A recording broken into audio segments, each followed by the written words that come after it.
Hello everyone, আসসালামু আলাইকুম। সুপ্রিয় শিক্ষার্থীরা, কেমন আছো তোমরা সবাই? আশা করি সবাই অনেক ভালো আছো। I am back with another episode of changing sentence. গত পর্বে আমরা করিয়েছিলাম degree changing, superlative, comparative, positive. আজকের পর্বে আমরা দেখব, তার আগে বলো অর্থ অনুসারে সেন্টেন্স কত প্রকার? 5 প্রকার: অ্যাসার্টিভ, ইন্টারপ্রেটিভ, ইম্পারেটিভ, অপটেটিভ, এক্সক্লামেটরি। এই সেন্টেন্সগুলোর ইন্টারচেঞ্জ কিভাবে করে সেগুলো আমরা দেখাবো। অ্যাসার্টিভ আবার দুই ধরনের হয়, অ্যাফার্মেটিভ, নেগেটিভ। সো এই চেঞ্জ গুলো আমরা আজকে দেখব। তাহলে আমরা শুরু করছি। প্রথম হচ্ছে affirmative to negative. Rule number 1 দেখো, অক্সিলারি ভার্বের পরে নট হবে এবং সেন্টেন্সের অ্যাফার্মেটিভ সূচক যে ওয়ার্ড থাকবে তার অপোজিট ফর্ম হবে, মানে উল্টো ফর্ম হবে। এক্সাম্পল দেখো, Sneha is a good girl. Sneha একটি ভালো মেয়ে। তাহলে আমাদের বলা আছে সেন্টেন্সের ভার্বের পরে নট হবে, তাহলে সাবজেক্ট যেটা আছে আমরা এটা লিখি, স্নেহা ইজ, তারপরে নট দিলাম আমরা, স্নেহা ইজ নট এ। এটা হচ্ছে অ্যাফার্মেটিভ সূচক ওয়ার্ড গুড। এটার অপোজিট উল্টা কি হবে? Bad, bad girl. প্রথম সেন্টেন্সে বলা হয়েছিল স্নেহা একটি ভালো মেয়ে, পরেরটাতে বলা হলো স্নেহা খারাপ মেয়ে নয়। আমি যে আগেই বলছিলাম চেঞ্জিং সেন্টেন্স মানে হচ্ছে সেন্টেন্স চেঞ্জ বাট মিনিং ঠিক। রুল নাম্বার 2 দেখো, অনলি যদি থাকে তাহলে ব্যক্তির ক্ষেত্রে হবে নন বাট, বস্তুর ক্ষেত্রে হবে নাথিং বাট, ও সংখ্যার ক্ষেত্রে কিংবা বয়সের ক্ষেত্রে যদি থাকে তাহলে হবে নট মোর দ্যান কিংবা নট লেস দ্যান। এক্সাম্পল দেখো, ওনলি আল্লাহ ক্যান সেভ আস। একমাত্র আল্লাহই আমাদেরকে রক্ষা করতে পারেন। তাহলে অনলি এর জায়গায় আমরা কি দিব? নন বাট, তারপর যা আছে ঠিকঠাক, আল্লাহ ক্যান সেভ আস, অনেক ইজি। এরপরটা দেখো, জেরি ওয়াজ ওনলি 8। জেরির বয়স ছিল মাত্র 8 বছর। তাহলে এটা হচ্ছে বয়স বা সংখ্যা। জেরি ওয়াজ, আমরা নট মোর দ্যান ইউজ করি, নট মোর দ্যান। কেন নট মোর দ্যান হলো? এটা হচ্ছে অনলির জন্য নট মোর দ্যান হয়েছে এবং এটা হচ্ছে ওর বয়স বা সংখ্যা 8। তাহলে এই দেখতে পারলে তোমরা রুল 1টা হচ্ছে সবচেয়ে ইম্পর্টেন্ট রুল, কারণ এটাই বুঝতে হবে আমাদের সবার আগে যে কিভাবে অ্যাফার্মেটিভ থেকে নেগেটিভ করতে হয়। আর সব সময় অক্সিলারি ভার্বের পরে নট হবে এবং অপোজিট ওয়ার্ডটি হবে অ্যাফার্মেটিভ সূচক। আর রুল 2 যেটা, এটা আরো ইজি। অনলি থাকলে ব্যক্তির ক্ষেত্রে নন বাট, বস্তুর ক্ষেত্রে নাথিং বাট, আর সংখ্যার ক্ষেত্রে নট মোর দ্যান কিংবা নট লেস দ্যান হবে। Dear learners, have a look at rule number 3। Rule number 3 তে বলা হয়েছে এভরি থাকলে তার পরিবর্তে, অর্থাৎ এভরি যে ওয়ার্ড তার পরিবর্তে দেয়ার ইজ নো, প্লাস এভরির পরে যে ওয়ার্ড দেয়া থাকবে সেটা প্লাস বা তারপরে হচ্ছে অন্যান্য অংশ, অর্থাৎ এভরির পরের ওয়ার্ডটা বসিয়ে সাথে সাথে বসাতে হবে বাট। এক্সাম্পল দেখো, every mother loves her child. প্রত্যেক মাই তার সন্তানকে ভালোবাসেন। তাহলে আমাদের এভরির পরিবর্তে কি বসবে? There is no, there is no. তারপরে এভরির পরের ওয়ার্ড, এই ক্ষেত্রে যদি থাকে এভরিবডি তাহলে হবে দেয়ার ইজ নোবডি, যদি থাকে এভরিওয়ান তাহলে হবে দেয়ার ইজ নো ওয়ান, যদি থাকে এভরি স্টুডেন্ট তাহলে হবে দেয়ার ইজ নো স্টুডেন্ট। এরকম there is no mother,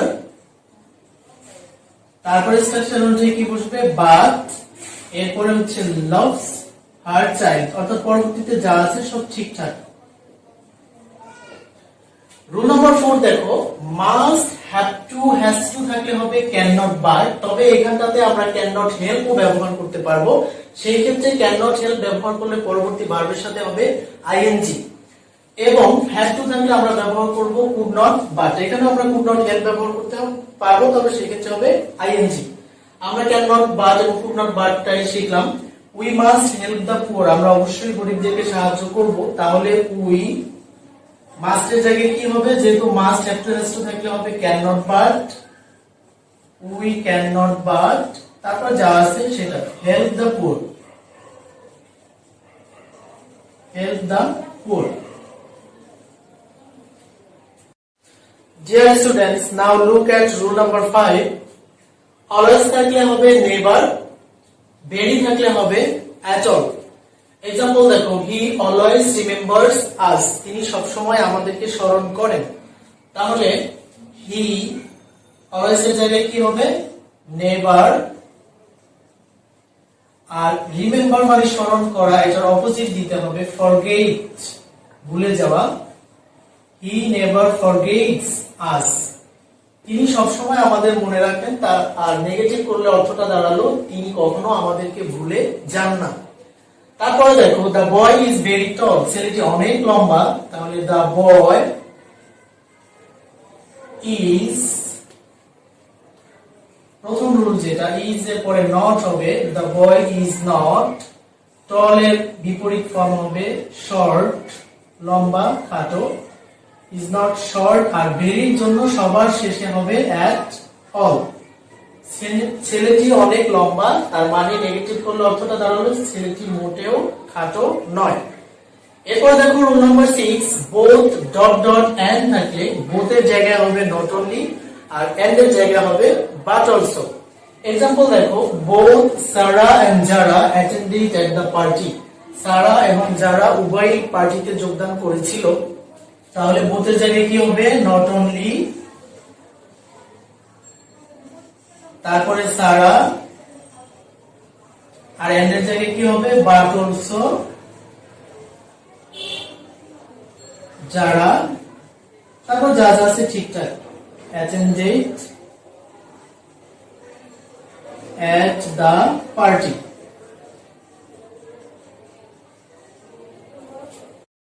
Boys and girls, come to number 7. Rule number 7, as soon as থাকলে no sooner had হবে, as soon as থাকলে no sooner had হবে এবং কমার জায়গায় বসবে then. এক্সাম্পল দেখো, as soon as I saw him, যেইমাত্র আমি তাকে দেখলাম, he ran away, সে দৌড়ে পালালো। তাহলে as soon as এর জায়গায় আমরা কি দিব, no sooner had, no sooner had, তারপর সাবজেক্ট হচ্ছে I। এরপর একটা জিনিস খেয়াল করো, এখানে had দেয়া আছে, এরপরে ভার্ব আসছে আরেকটা, তার মানে এটা পাস্ট পারফেক্ট টেন্স হয়ে যাবে। এটা ছিল পাস্ট ইনডিফিনিট, এখন আমরা দিব past perfect, because there is a had behind, পিছনে একটি had রয়েছে। seen him, এরপরে কমার জায়গায় কি বসবে, then। এই then বসার একটা যুক্তি হচ্ছে, এটা হচ্ছে sooner, এটা কোন ডিগ্রি বলো তো? আগের ক্লাসে যে আমি ডিগ্রি পড়াইছিলাম কম্পারেটিভ ডিগ্রি, সুন, সুনার, সুনেস্ট। তো কম্পারেটিভ ডিগ্রি হলে সবসময় কি বসে, দেন। দেন তারপর যা আছে তাই, he ran away। Rule number 8 and last rule, superlative degree যদি থাকে, আমরা ডিগ্রি করেছিলাম সুপারলেটিভ, কম্পারেটিভ, পজিটিভ। যদি সুপারলেটিভ ডিগ্রি যুক্ত কোন সেন্টেন্সকে বলে যে এটা নেগেটিভ করতে হবে, সেই ক্ষেত্রে আমাদের করতে হবে পজিটিভ। এক্সাম্পল দেখো, he was the bravest person in the village, তিনি গ্রামের সবচেয়ে সাহসী ব্যক্তি ছিলেন। তাহলে এটা হচ্ছে সুপারলেটিভ ডিগ্রি, আর এটাকে নেগেটিভ করতে বললে আমাদের করতে হবে পজিটিভ। আর আমরা জানি যে প্রথম রুল যেটা ছিল সেটা হচ্ছে নো আদার, তারপর হচ্ছে অ্যাডজেক্টিভের শেষ অংশ, অ্যাডজেক্টিভ হচ্ছে এইটা, person in the village,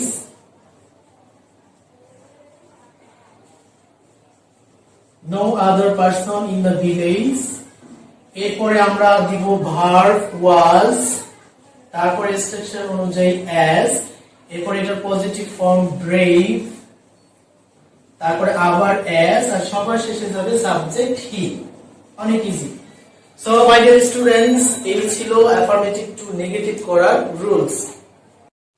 dear learners, এ পর্যায়ে আমরা দেখব ইন্টারোগেটিভ সেন্টেন্স কিভাবে করতে হয়, অ্যাসার্টিভ থেকে কিভাবে ইন্টারোগেটিভ করতে হয়।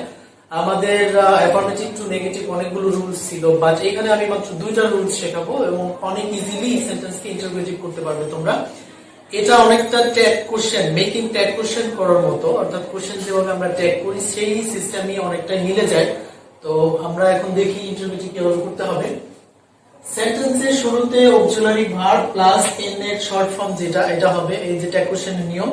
তবে সেন্টেন্সের মধ্যে নট কিংবা নেগেটিভ ওয়ার্ড থাকলে সেই ক্ষেত্রেও কিন্তু আবার নট হবে না। সেম ট্যাগ কোশ্চেন এরকমই আমরা করি।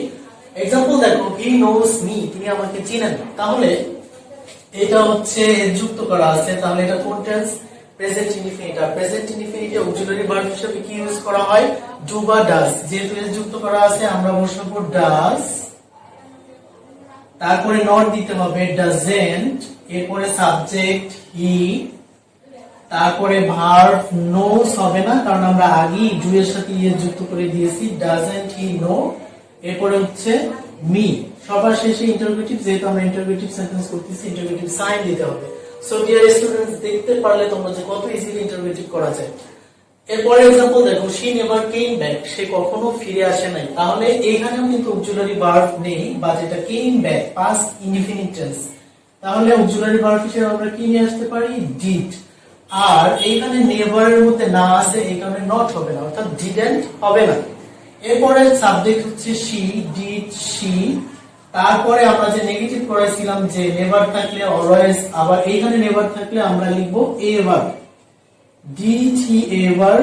তারপরে ভার্ব হচ্ছে কেম, বাট আমরা লিখবো কাম, কারণ এই যে ডিডটাই হচ্ছে past form. Did he ever come back, তিনি কি কখনো ফিরে এসেছিলেন, তার মানে হি নেভার কেম ব্যাক, তিনি কখনো ফিরে আসেননি। রুল নাম্বার 2 দেখো, এটা ইম্পর্টেন্ট রুল, এটা থেকে পরীক্ষাতে আসতে দেখা যায়।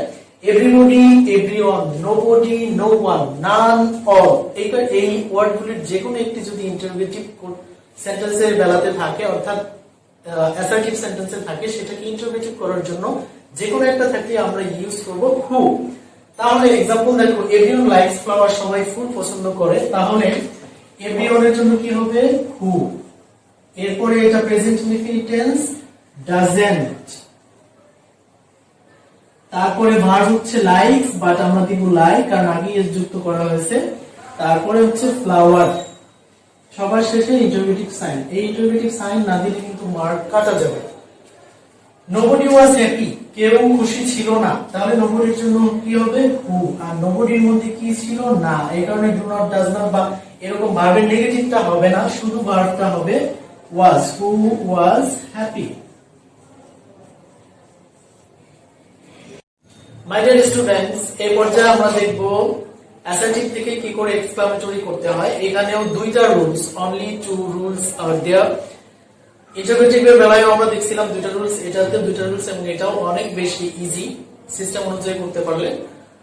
তো আমরা এখন শিখবো অ্যাসার্টিভ থেকে এক্সক্লামেটরি কি করে করতে হয়। তার আগে তোমাদেরকে বলছি, যারা এখনো আমার চ্যানেলটিকে সাবস্ক্রাইব করোনি, please subscribe my channel and press the bell icon, so that আমি কোনো ভিডিও দেওয়ার সাথে সাথে সবার আগে তুমি দেখতে পারো। সো আমরা শুরু করছি। রুল নাম্বার 1, ভেরি থাকলে হবে হাউ, এবং এ, ভেরি বা এ গ্রেট, তিনটা যে কোনো একটা থাকলে হবে হোয়াট, প্লাস অ্যাডজেক্টিভ সেন্টেন্স যেটা থাকবে সেটা, তারপরে হবে সাবজেক্ট, তারপরে ভার্ব, এরপর অন্যান্য অংশ যদি দেয়া থাকে সেটা বসবে। এক্সাম্পল দেখো, the bird is very charming, পাখিটি খুবই মনোমুগ্ধকর। তাহলে সাবজেক্ট হচ্ছে আমাদের শুরুতে ভেরি আছে, ভেরির জন্য কি হবে? হাউ। তারপরে অ্যাডজেক্টিভ হচ্ছে চার্মিং, হাউ চার্মিং। তারপরে হবে subject the bird, how charming the bird. আর সবার শেষে যাবে ভার্ব। আর এই সাইনটা অবশ্যই দিতে হবে, যেহেতু এটা এক্সক্লামেটরি সাইন। আমরা এক্সক্লামেটরি করতেছি ইন্টারোগেটিভের বেলায় যেরকম সাইনটা ইম্পর্টেন্ট, এখানে কিন্তু সাইন দিতে হবে, সাইন না দিলে মার্ক কাটা যাবে। পরেরটা, this is a beautiful place, this is a very beautiful place, এই জায়গাটা অত্যন্ত সুন্দর। তাহলে এখানে কি আছে? A very. R a very থাকলে কি হবে? What, what. তারপরে এটা কাটা যাবে না, এটা থাকবে হোয়াট আ বিউটিফুল। তারপরে সাবজেক্ট দিস, তারপরে verb is. What a beautiful, এখানে প্লেসটা বিউটিফুল এর সাথে চলে আসবে। What a beautiful place this is, what a beautiful place this is. Rule number 2 দেখো, উইশ থাকলে ইফ, হ্যাড, কুড, দ্যাট ব্যবহার করা যাবে। এটা দিয়েই আমাদের এক্সক্লামেটরি করতে হবে। তো I wish I were a king, আমার ইচ্ছা হয় আমি যদি একজন রাজা হতাম, তাহলে এই উইশের জন্য আমরা কি ব্যবহার করতে পারি? এখানে হ্যাড ব্যবহার করা যাবে না, হ্যাড সেন্টেন্সে থাকলে তখন ব্যবহার করা যাবে। তাহলে আমরা ইফ দিতে পারবো অথবা উড দ্যাট দিতে পারবো। তাহলে ইফ যদি দেই, if I were a king, আর উড দ্যাট দিলে হবে would that I were a king, আর এই অংশটা বাদ যাবে। তাহলে আমরা ইফ দিয়ে করি, if I were a king, okay. এবং এখানে সাইন দিতে হবে। পরেরটা, I wish I had the wings of bird, আমার ইচ্ছা হয় যে আমার যদি পাখির মতো ডানা থাকতো। এইখানে দেখো হ্যাড আছে, আমরা এটা হ্যাড দিয়ে করানো শেখাবো। আর উইশ যুক্ত অংশ আমরা বাদ দিলাম প্রথমেই, এবং হ্যাডটাকে প্রথমে লিখি হ্যাড আই, এবং হ্যাড দুইবার লেখার কোনো দরকার নেই, দুইবার লেখা যাবে না। তারপরে যা যা আছে দা উইংস অফ বার্ড সাইন। এখানে যদি আমরা হ্যাড ছাড়া অন্য কিছু ইউজ করতে চাই, সেই ক্ষেত্রে আমরা যদি এখানে ইফ দেই, তখন হবে ইফ আই হ্যাড, তখন আবার হ্যাড উঠাই দেওয়া যাবে না, তখন হবে if I had the wings of bird. আবার যদি আমরা উড দিয়ে করতে চাই, তখন হবে would that I had the wings of bird. Dear learners, তো আজকে আমরা কি কি শিখলাম? Assertive to interrogative, affirmative to negative, তারপরে শিখলাম অ্যাসার্টিভ টু এক্সক্লামেটরি। এবার যদি আমাকে বলা হয় নেগেটিভ টু অ্যাফার্মেটিভ করতে হবে, কি হবে? ওরকম ঘুরে আসলে চলে হয়ে যাবে। তারপর যদি বলা হয় ইন্টারোগেটিভ টু অ্যাসার্টিভ কিভাবে করতে হবে, তারপরে যদি বলা হয় এক্সক্লামেটরি টু অ্যাসার্টিভ কিভাবে করতে হবে, অর্থাৎ আমি যে তিনটা দেখালাম এটা থেকে কিন্তু আরো তিনটা হয়ে যাবে, অর্থাৎ ঘুরে আসতে হবে, ফিরে আসতে হবে, যেটা থেকে করলাম যেটা আনসার সেটা থেকে আমাদের কোশ্চেনে ফিরে গেলেই হয়ে যাবে। সো আমরা আজকে ক্লাস এখানে শেষ করছি। এই ক্লাস থেকে আমি আশা করি তোমরা অ্যাসার্টিভ, ইন্টারোগেটিভ, তারপরে হচ্ছে এক্সক্লামেটরি, নেগেটিভ এগুলো খুব সহজে করতে পারবে। I am ending my today's video. সকলকে অনেক ধন্যবাদ এতক্ষণ আমার সাথে থাকার জন্য। দেখা হবে পরবর্তী এপিসোডে। সেই পর্যন্ত সবাই ভালো থেকো, সুস্থ থেকো। আল্লাহ হাফেজ।